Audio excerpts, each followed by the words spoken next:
Born with Holt-Oram Syndrome, Lindsey Mazza learned early on that the world wasn't designed with her in mind, but that never stopped her from shaping her own path. From fighting for accommodations in school to building a successful multi-city law firm, she turned obstacles into opportunities, proving that resilience is more than just survival. It's a strategy for change. Now, as a lawyer, leadership wellness expert, and disability advocate, Lindsey is on a mission to redefine inclusion, ensuring that future generations don't just overcome barriers, but never have to face them in the first place. Thank you so much, Lindsey Mazza, for joining me here on AwareNow to share this space and to share your story. Thank you for being here. Thank you. Thank you for having me. Let's get started this way, shall we? Growing up with Holt-Oram Syndrome, you had to figure out how to do things differently, whether in the classroom, on the field, or in everyday life. Can you share a moment from your childhood when you realized that the world maybe wasn't designed for you, and how you found the strength to navigate it in your own terms? Yeah, so, it's funny because I would say that it wasn't necessarily, obviously the world is not built for me, but I think from a small age, the thing that really hammered home the point that the world wasn't made for me was my experience as a small child with adults that were supposed to be safe for me, and they weren't. So some of my most traumatic events were with teachers at school from a very young age. And, one particular incident that I will always remember, and I remember it being the first time that I truly understood that outside the safety of my family and my home, that it was me against the world. And it was when I was 6 years old and I was in grade 1. And every year my mom and dad had gone to the school to make sure all of my accommodations were in place. And this year was no different. And it was a few weeks into grade 1. And one of my accommodations was that I had a buddy system. So when I went to the washroom, I would always be allowed to bring my friend with me just in case I needed help. And one day I asked my grade 1 teacher to go to the washroom, and she said, "Sure, you can go, but you're not allowed to bring your friend." And I remember saying to her, "But Miss, Mom and Dad said that I'm allowed." And despite my pleading, she said no to me. And I remember sitting on the bathroom floor at 6 years old being like, how am I going to figure this out? And I'm all alone. And nobody came to look for me. And I figured it out in the end, but it was in that moment that I realized that most adults actually weren't safe for me. And as an adult now, it's unfathomable to me that a teacher did that to me. And it makes me angry thinking about it. And my parents, I had enough insight at that young age to go home and tell my parents because I knew this was wrong. And they marched in a united front the next morning, had a meeting with the principal. And the teacher was scolded, but that didn't matter because I still had to sit in her classroom for the rest of the year knowing that I wasn't safe with her. Yeah. Wow. And to feel unsafe at that young age, I can't imagine. You can imagine how my parents felt. I mean, I'll never forget, my dad pacing the floor and my mom plotting all of these things she wishes she could do to this woman. And I share those with them now because I cannot imagine how they felt. And I also can't understand the level of, really evil for an adult to do that to a 6-year-old child. And she got away with it. Like, so what? She got a slap on the wrist. Yeah. Which exemplified to my classmates and me in that moment was that I didn't matter. Oh my gosh. Yeah, I could only imagine if I was your mother. Oh my goodness. Right? If it was a lawless land, the things that people would do. I know. Right? Yeah. Oh. Yeah. So let's switch gears a bit to speak about a specific industry, the legal industry. It's long been known for its very rigid structures and inaccessibility. So I guess my next question for you, Lindsey, is what were some of the biggest obstacles you faced in your journey to become a lawyer? And was there ever a moment when you felt like giving up? And I guess what kept you pushing forward? Yeah, so I think I chose law because it was just, I thought to myself, I've naturally been an advocate my whole life. Like I was making, a case for myself at the age of 6. So why not go into an industry where I could direct my natural advocacy skills? And I thought that it would be an easier path for me because I, of course, faced discrimination. People wouldn't hire me for jobs. So I also chose law because I knew it was a profession where I didn't necessarily need to rely on anyone to hire me. I could carve out my own place. So, I thought, why not go into the career field that is built on equality and advocacy for justice? And it turns out it's not. It's a fallacy because I was denied accommodations to even write my law school entrance exams, the LSAT. So I had to appeal that to even apply to law school. And then when I went to law school, they had an accommodation center for exam writing, but it was, the accessibility was lacking. And then the profession itself is not accessible at all. The courthouses I practiced in were not accessible. So I just figured out my own accommodations along the way. I would pay people to come with me to the courthouse. And was there ever a thought in my mind I would give up? No, because I just never have. But I can tell you that I lived a large portion of my life frustrated and angry because I would ask people for the accommodations and my disability is visible. So my need for assistance is also, I would think, quite obvious. And I was constantly told no. I can't imagine. And to your point that it's a visible disability. It's not something that they're like, maybe not. Like, yeah, it seems like it should be very more than obvious, and understandable. So you often speak about the importance of representation and why it matters for kids growing up with limb differences. My question now is, what do you wish you could tell your younger self? What do you wish you could tell little Lindsey about the power of visibility? And how do you hope your story changes the narrative for others? Yeah, I think that as a child, I wanted my differences to be acknowledged in a way that didn't ostracize me, if that makes sense. But they weren't. So it was either we don't really care or we're going to center you out. So I think, looking back, I would tell, because part of my experience, what that created for me is I actually stopped talking about my disability altogether. So I created this wall around myself. And even though it's visible, I think, when I've had now time, the more I do these interviews and I'm reflecting on my experience, I really understand that, yes, it was a protection that I built around myself, but it was also a learned level of protection because it didn't matter that I was speaking about it. People weren't helping me or meeting my needs in the way that I needed them to. So I think that the message I would give little Lindsey is to keep talking about it and keep being loud about it.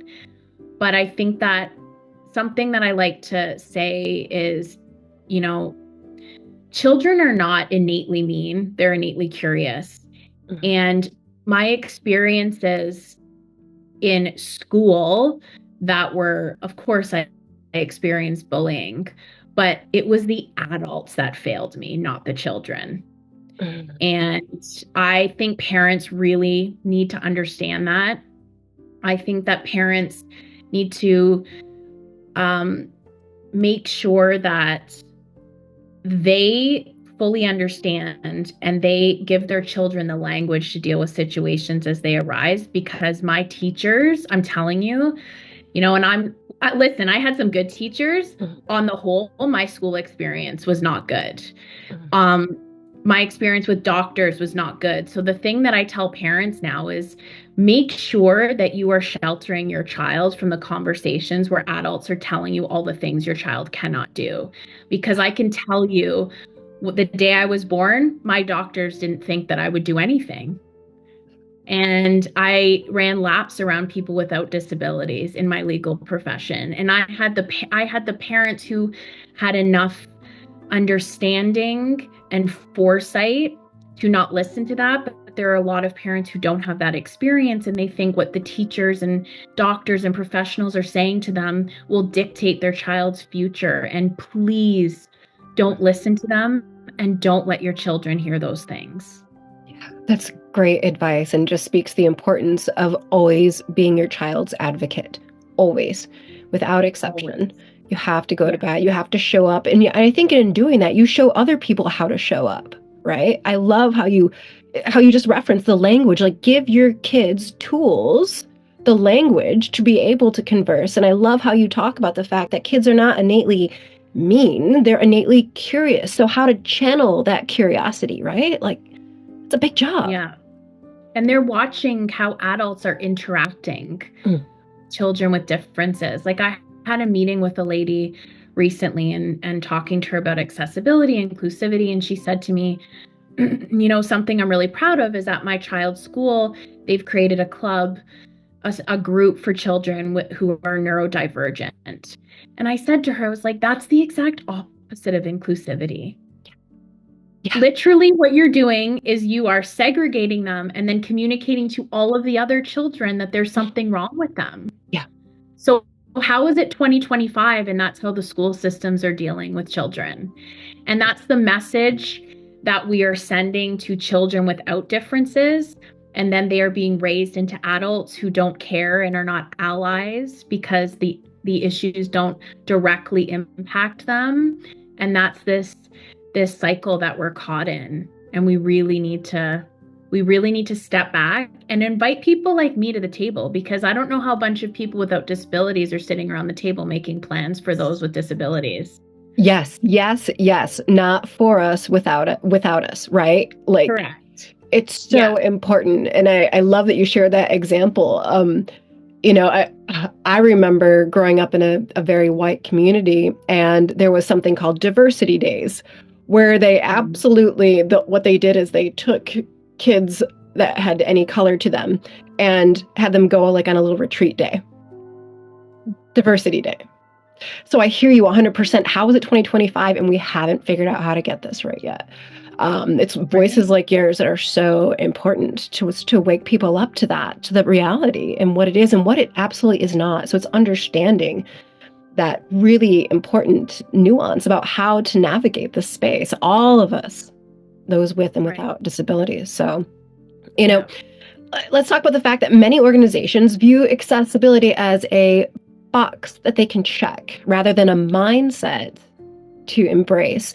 In your work advocating for real inclusion, what do you believe are the biggest misconceptions about accessibility, and what does true leadership in this space look like? Yeah, so I think the biggest misconception is that companies believe that if they follow government recommendations, that they're making their space accessible because they're compliant. And the truth is, as somebody who attended many courthouses that are government funded and fall under the government legislation umbrella, they are not accessible. So the government gets it wrong. I don't think I've ever seen one government form when it comes to disability, whether it's disability funding or accessibility within buildings, that gets it right. And that's not to take away from the effort, because of course we've made a lot of progress. But what I find is funding is a real hurdle for companies, because obviously making spaces accessible is expensive. But what I like to say to people is accessibility because of disability or illness, that is a bucket in which every single person will or can fall into in their lifetime. So just because it's not affecting you now, we have an aging population, and you could get hit by a car tomorrow and need an accessible workspace.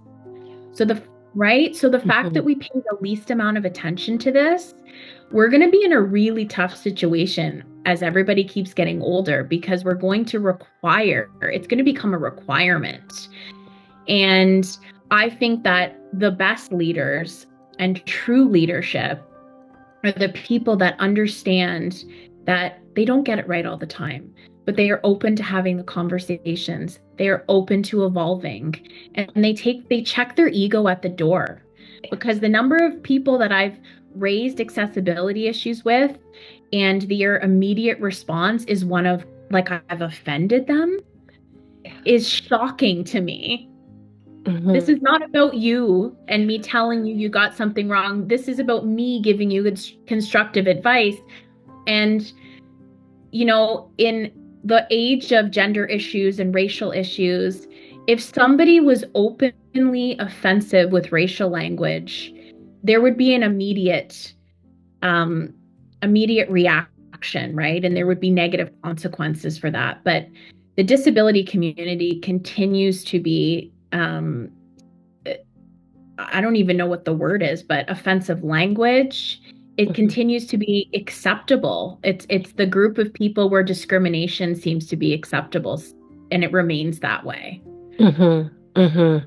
Yeah, no, absolutely. And I mean, we're in a situation where we have to start having I love how you mentioned the fact that you felt as if they interpreted you coming to them as being offensive. And I think that comes to the fact that we have to get to a place where we stop being defending of something and rather discussing something, right? But we're still, to your point, that knee-jerk reaction is to defend it as opposed to discuss it, you know? Discuss it, right? And you know, I went to a conference and it was not accessible at all, and it was only their second or third one, and so I gave them grace, and I approached a couple of the founders, and in the moment I could feel them be really offended. So I was like, okay, you know, they put a lot of work into this. I'm going to just take a beat. They promised they'd get in touch with me. They didn't. So a month later, I followed up, and radio silence from all of them.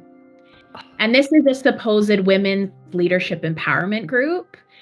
And I thought, you know, and this is where I get angry, because it's like, it's so inauthentic. And don't say that you care about people if you don't care about all people. And we all make mistakes. I make mistakes, you know, but let's be open to have the conversation, because when you shut off the ability to have a conversation, then you make yourself stagnant.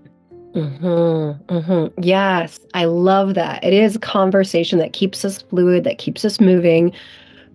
But yeah, the moment we can't allow ourselves to get stuck that way. No. I guess I do have one more question for you today, Lindsey. And so let's switch gears yet another time. Let's talk about your father. After losing your father, a judge and equality advocate, you shifted your focus toward helping others break barriers. So this last question for you is, how did that loss reshape your mission? And now, what does resilient leadership mean to you today? Yeah, so my dad also had Holt-Oram Syndrome. So he also had a visible disability, and he was a baby boomer. So he was born in 1946, and his story was one of, you know, when he was born, the hospital took him from his parents, and they hid him for 3 days and wanted to put him in a institution.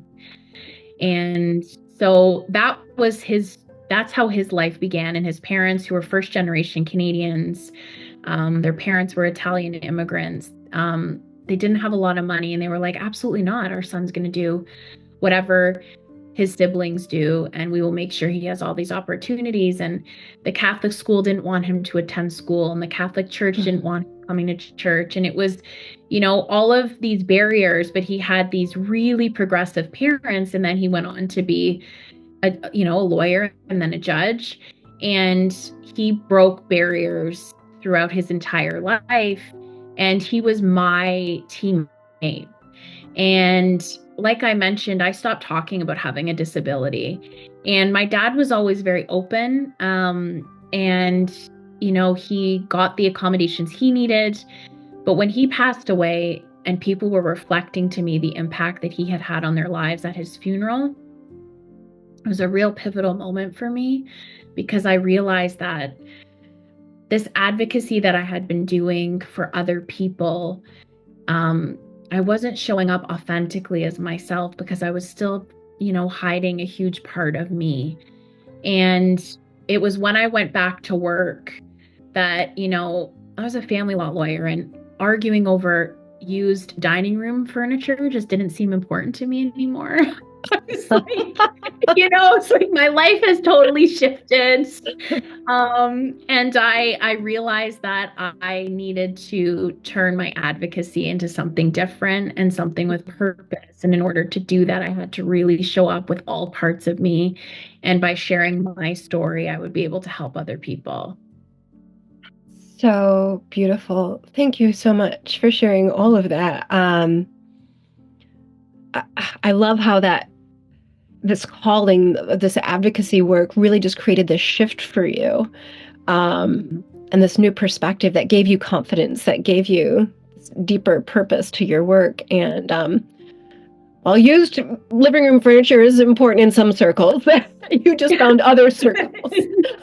That's right. It just was not, it served me, and I am grateful for all of my experience in that world. But it was like, I just couldn't, my passion went out for it. And that's what happened. And that's, and I think that that's what people with disabilities don't have an option but to be resilient. We use this word resilient all the time, and there's no other option you either shut yourself away or you just keep showing up. And I think that resilience, a lot of people believe it to be these big, grandiose gestures or events. But I think resilience is really about consistently showing up for you so that you can show up the way you need to help make the world a better place.